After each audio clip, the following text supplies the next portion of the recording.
morning, everyone. How's everyone doing today? Good, good. It's wonderful to see you all. Thank you all so much for being here. Thank you to the Truett Center for hosting me. I'm really excited to be here and looking forward to speaking with you all. It feels very full circle to be standing up here today. As many of you know, I'm an avid Newman Lumen attendee, biggest fan.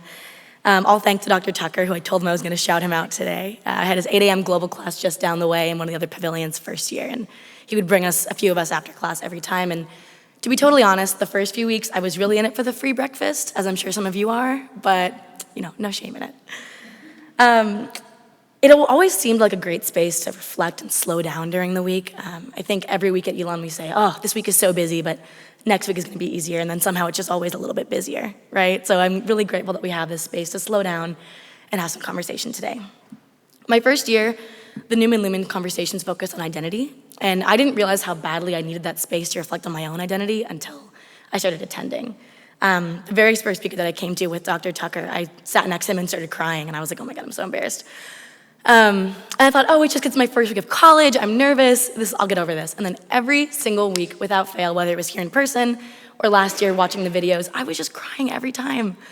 And I started to realize that the opportunity to have that space and slow down was so important. And that without that, we often will get into waterworks every time someone tells you about their feelings. So it's okay if you cry a little bit today, I'll be honored, just take your time. To be completely honest, when I received the email with the theme of dreaming, I felt a little bit lost. I didn't know exactly what I wanted to share. I went immediately to that idea of literal dreaming, right, when you're sleeping, and to be honest, that did not seem like it was gonna work for me. Those of you who know me know that I am not what you'd call a good sleeper.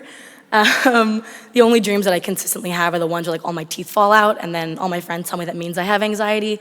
I think it means I'm super cool and fun and everybody likes me, but whatever. I also considered focusing on the idea of dreaming as in dreaming forward, right? Things that you want to pursue in life.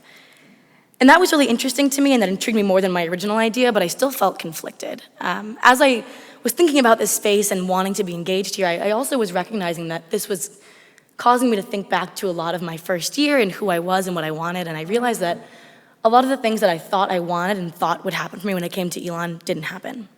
And that's not a bad thing. It just means that you rethink and renegotiate what you're looking for during your time here. And so as I thought back to who I was as a first year and who I am now, I realized I'm not the same person. I don't want the same things. And those dreams don't need to necessarily be the same thing over that time. All that to say, I chose today to focus on the idea of daydreaming, right? The ability that you kind of wander off during the day and you go somewhere in your mind, you don't necessarily know where you're going and even realize you're doing it until it's over. I see daydreaming as the opportunity to talk with ourselves. And often I think that when we daydream, we realize that we have some need that we're missing in that moment. Whether it's in class and you're thinking about your next meal, maybe you need a snack, or you're wishing you were outside, or you're bored, or you're tired. I think that when we daydream and we follow that train of thought, you realize that you're missing something and you should tap into that. Often I think daydreaming can be seen as a waste of time, right? You're not being productive, you're not looking at your computer, you're not actively typing. And I often do fall in that vein of being frustrated with myself when my mind wanders off. I do think, though, that we can use daydreaming as an opportunity to reflect on something positive and see it instead as, again, an opportunity to figure out what we're lacking in that moment and provide something for ourselves. Often when I daydream, my mind goes to thinking back to who I was 1, 2, 3, 4, 5 years ago. And I often imagine having a conversation with myself at that age. Those of you who know me know that that is the one thing that will make me cry every single time, is imagining talking to myself at 16, 17, 18, and often it does end up being that person at the end of high school, early college, figuring out who I was and what my time at Elon would mean for me. I think when I often think about speaking to that younger version of myself, I usually just let her know that things are okay, and a lot of the things that I was struggled with and was scared of get easier, and then other things get harder, so don't get your hopes up, right? But I think that's kind of the fun of getting older, right, is that you get this journey of self-awareness, and you start to accept the idea that I know that in this moment, there's something I'm going to know in the future, which right now, I don't even know that I don't know. I think that is completely liberating and also terrifying. In every minute, you're learning more and more, and you're able to reflect on that and be proud of yourself. But you also have to recognize that in 5 years, you're gonna look back and say, oh my God, how did I not know that, right? And so I think that the idea of meeting new versions of ourselves every day and recognizing that we're not the same people that we were yesterday, and you won't be the same tomorrow. And when you have these idealized versions of yourself that you're striving towards, You're not gonna wake up one day and be this new person, but every day you're making incremental steps to becoming the person that you dream about every day. When I think back to that 16-year-old self and who she was, I think I definitely did have dreams then too. Nothing concrete that I can remember, but I definitely remember that I had the sense of I wanted to do things well. I wanted to do a good job at whatever I was doing. I didn't necessarily have words to describe it, but I knew that I just wanted to do it right. And also I felt like I was just working and working and working and nothing was necessarily going the way I wanted it to. I thought that if I kept on that grind over and over every day that eventually it would become easy. And in a lot of ways, like I said, things don't get easier. You just get better at those things and then other things become harder. And so you don't even realize that you're improving and growing and changing because you're focused on the next thing without taking the time to reflect and enjoying the things that come to you easier now. I think that makes us better, that we continually strive for the next thing that hasn't quite been accomplished. But I also think that can guarantee frustration if we don't get time to reflect and enjoy the progress that we've made so far. I think it's really easy to look back on who you were a few years ago and look at yourself with grace and patience and say, well, I didn't know, and I didn't necessarily have the tools for it, and I wasn't sure of what the context was, and now I know more, so I'll do better next time. And I love that. I love that we can look back with a gentler eye on who we were and recognize that you didn't know everything and that it's okay to make mistakes in that way. But I also think, and I think a lot of you will agree with this, that it's really easy to look back with that grace, and it is virtually impossible to practice it in the moment. And I think it's even harder to look forward and offer yourself that before you even know what's going to be challenging to you.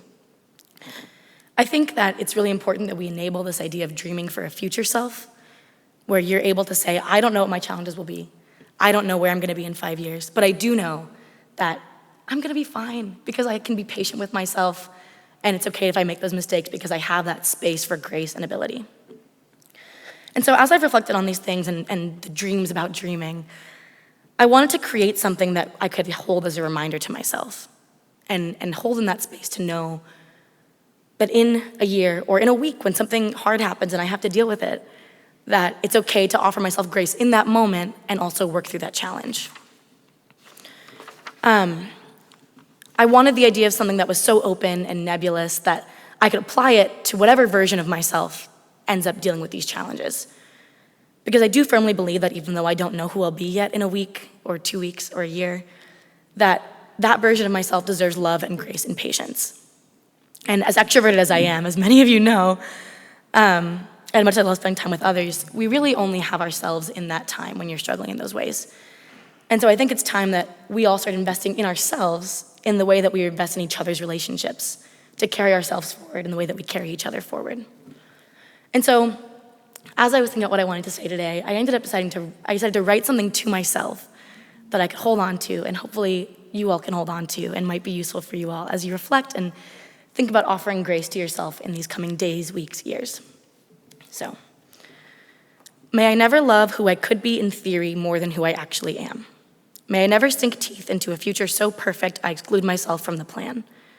May I never attempt to abandon my strengths in the name of taking up a little less space. And may I never put on a face that's so brave I'm actually proving how very afraid I am of disappointing the people around me, of saying no, of admitting I'm drowning, of taking a break, of walking away, of appearing weak. Instead, may I breathe slowly and take my time and listen to my body, my heart, and my mind. May I show up for myself, broken, fractured, or bruised, and may I love others like this, with grace, patience, and truth. I hope that this gives you some tools to talk to yourself the way that I talk to myself, and spend a little bit more time daydreaming and thinking about the ways that you can care for yourself and the way that I care for all of you.